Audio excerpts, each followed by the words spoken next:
Welcome. Today I'm going to show you how to enable notifications for your friends' posts in a Facebook group. This way, you'll never miss out on what your friends are sharing and discussing. Let's dive right in.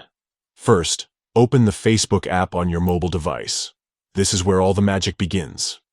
Next, look for the 3 horizontal lines in the top right corner of your screen and tap on them.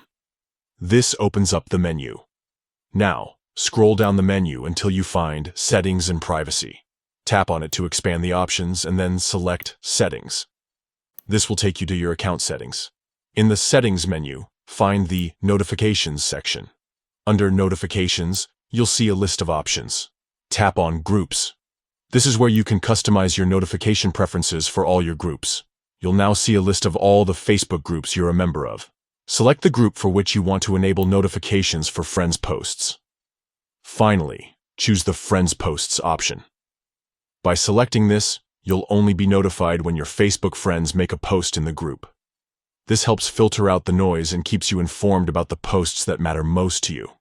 Alternatively, you can select Highlights to be notified only for posts that Facebook thinks are worth notifying you about, such as friends posts, suggested posts, and rising chats. And that's it. You've successfully enabled notifications for friends' posts in your chosen Facebook group. Now you'll stay updated on their activity without being overwhelmed by every single post. These steps will ensure you never miss important updates from your friends in the groups you care about. Thanks for watching, and happy connecting.